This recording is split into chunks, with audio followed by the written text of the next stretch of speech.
వర్తమానము వినుమా ప్రియ నేస్తమా, విని నీవు ప్రభుని విశ్వసించుమా. వినుమా ప్రియ నేస్తమా, విని నీవు ప్రభుని విశ్వసించుమా. Praise the lord. దేవునికి స్తోత్రం. అనుదిన మన్నా అనే ఈ ఆధ్యాత్మిక కార్యక్రమాన్ని వీక్షిస్తున్న ప్రియ సోదరి సోదరులారా, మన ప్రభువును రక్షకుడునైన యేసు క్రీస్తు అతి శ్రేష్టమైన నామములో మీ అందరికీ శుభాలు వందనాలు తెలియచేయుచున్నాను.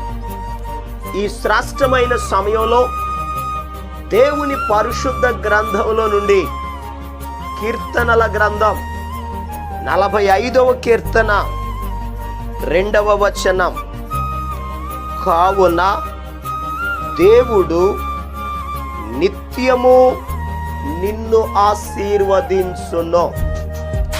ప్రభునందు ప్రియ దేవుని యొక్క బిడలరా, ఈ 45వ కీర్తన కోరహు కుమారులు రచించినటువంటి కీర్తన. ఈ 45వ కీర్తనలో ఆయన మనలను ఆశీర్వదించే దేవుడు. కోరహు కుమారులు చెప్తున్నారు, దేవుడు నిత్యము నిన్ను ఆశీర్వదించును. నిజమే, మన దేవుడు మనలను ఆశీర్వదించే దేవుడు. ఆయన మనలను ఎందుకు పిలిచాడు అని అడిగితే పేతురు భక్తుడు చెప్తున్నాడు, ఆశీర్వాదమునకు వారసులం అవడానికే దేవుడు మనలను పిలిచాడు. ఆయన మనలను ఆశీర్వదించడానికి పిలిచాడు. మన పట్ల దేవుని ప్రణాళిక ఏమిటి అని అడిగితే మనం ఆశీర్వదించబడాలి, మనం తలగా ఉండాలి, మనం పైవారిగా ఉండాలి, ఉన్నతమైన స్థానములో ఉండాలి. ప్రతి వ్యక్తిని ఆశీర్వదించాలన్నది దేవుని ప్రణాళిక. అందుకే 115వ కీర్తన 12వ చరణంలో భక్తులు అంటారు, యెహోవా మమ్మును మరిచిపోలేదు, ఆయన మమ్మును ఆశీర్వదించును అని. నిజమే ప్రియ దేవుని బిడ్డలారా, కొన్ని సమయాలలో మనం దేవునిని మర్చిపోతూ ఉంటాం, ప్రార్థన చేయడం మర్చిపోతూ ఉంటాం, సాక్ష్యం ఇవ్వడం మర్చిపోతుంటాం, ఆరాధించడం మర్చిపోతూ ఉంటాం. కానీ మనలను సృష్టించిన దేవుడు మనలను మర్చిపోయే దేవుడు కాదని. ఒకని తల్లి తన చంటి బిడ్డను కరుణింపకుండా మరచునా, వారైనా మరుచుదురు గాని నేను నిన్ను మరువను అని చెప్పాడు ప్రభు. ఆయన మనలను మరువని దేవుడు, ఆయన మనలను ఆశీర్వదించే దేవుడు. అయితే ఈ శ్రేష్టమైన సమయంలో మరి ఆశీర్వదించే దేవుడు ఆయన మనలను ఆశీర్వదించాలంటే, ఆయన మన కుటుంబములను ఆశీర్వదించాలి అంటే మనం ఏం చేయాలో ఒక 2 విషయాలను జాగ్రత్తగా ధ్యానం చేద్దాం. సామెతల గ్రంథం 3వ అధ్యాయం 33వ వచనాన్ని మనం చదివితే అక్కడ ఒక చక్కని మాట రాయబడి ఉంది, నీతిమంతుల నివాస స్థలమును ఆయన ఆశీర్వదించును. ప్రియ దేవుని బిడ్డలారా, మన గృహాన్ని దేవుడు ఆశీర్వదించాలి అని అంటే మనమంతా నీతిని అనుసరించాలి, నీతిమంతులుగా జీవించాలి. ఎందుకనగా ఈ భూలోకములో నీతిమంతుడు లేడు, ఒక్కడైనను లేడని వాక్యం చెప్తుంది. నిజమే, ఏ భేదము లేదు, అందరూ పాపులే గనుక ఆ పాపమును బట్టి నీతిమంతులు లేరు.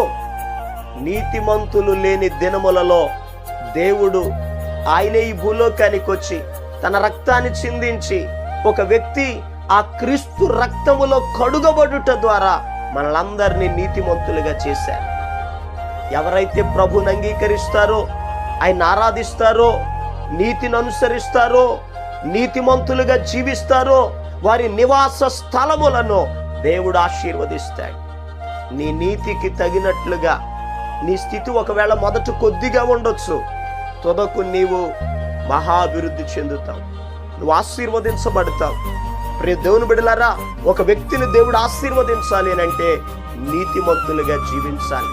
రెండవదిగా 115వ కీర్తనలో 13-14 వచనాల్లో రాయబడి ఉంది, పిన్నలనేమి పెద్దలనేమి తన యందు భయభక్తులు గల వారిని యెహోవా ఆశీర్వదించును. ప్రియ దేవుని బిడ్డలారా, నీతిని అనుసరిస్తూ దేవుని యందు భయభక్తులు కలిగి ఉండాలి. భయముతో కూడిన భక్తి మన జీవితాలను ఆశీర్వదిస్తుంది. ఈరోజు ఈ మాటలు వింటున్న ప్రియ దేవుని బిడ్డలారా, భయభక్తులు కలిగి ఉండండి. భయము కలిగి భక్తి చేసినప్పుడు దేవుడు మన కుటుంబాలను ఆశీర్వదిస్తాడు. దేవుని మాటను విన్నప్పుడు దేవుడు మనల్ని ఆశీర్వదిస్తాడు. 128వ కీర్తనలో రాయబడి ఉంది, యెహోవా యందు భయభక్తులు గలవాడు ఈలాగు ఆశీర్వదించబడును అని. దేవుని యందు భయభక్తులు కలిగిన కుటుంబాలను దేవుడు ఆశీర్వదిస్తాడు. ఆ రీతిగా మన జీవితంలో కూడా నీతిని అనుసరించి దేవుని యందు భయభక్తులు కలిగి ప్రభు ఇచ్చే ఆశీర్వాదాలు పొందుకుందాం. దేవుడి మాటలను మన వినికిడిలో ఆశీర్వదించును గాక. ఆమేన్. ప్రభు ఆశీర్వదించినట్లు మీ కొరకు మీ కుటుంబం కొరకు ప్రార్థన చేస్తాను. తల వంచండి, కళ్ళు మూసుకునండి, ప్రార్థనలు ఏకీభవించండి. మహాపరిశుద్ధుడును ప్రేమ కలిగిన మా యేసయ్యా, నీకు వందనాలు అయ్యా. నీ బిడ్డలను మీరు దీవించండి, ఆశీర్వదించండి, ఆరోగ్యవంతులుగా మీరు తీర్చిదిద్దండి, నెమ్మది శాంతి సమాధానం దయచేయండి. నువ్వు ఆశీర్వదించే దేవుడు అయ్యా. నీ బిడ్డలను మీరు ఆశీర్వదించండి, అందరి అవసరతలను మీరు తీర్చండి, కుటుంబాలకు క్షేమం దయచేయండి.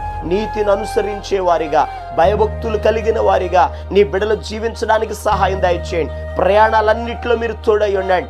ఆహారం కానీ, వస్త్రం కానీ, ఆరోగ్యం కానీ, ఆర్థికంగా కానీ, దైవభక్తి విషయంలో కానీ అయ్యా నీ బిడ్డలను మీరు దీవించి ఆశీర్వదించి మహిమ ఘనత ప్రభావాలు పొందుకొనమని యేసు నామం పేరట ప్రార్థన చేసి అడిగి పొందుకొని ఉన్నాము తండ్రి.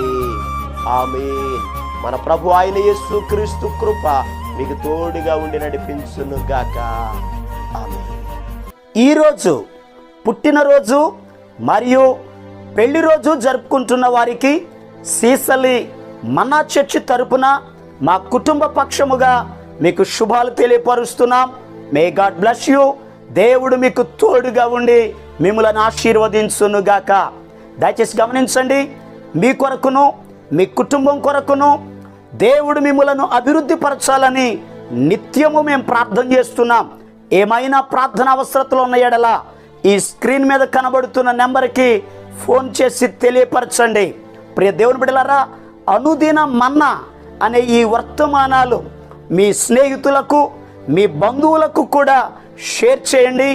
మన్నా చర్చ్ సీసలి అనే ఈ యూట్యూబ్ ఛానల్ను సబ్స్క్రైబ్ చేయండి. అందరికీ వందనాలు. అన్నీ సాధ్యమే యేసుకు, అన్నీ సాధ్యమే, అన్నీ సాధ్యమే యేసుకు, అన్నీ సాధ్యమే. అద్భుత శక్తిని నెరపుటకైనా, ఆశ్చర్య కార్యములొసగుటకైనా, అద్భుత శక్తి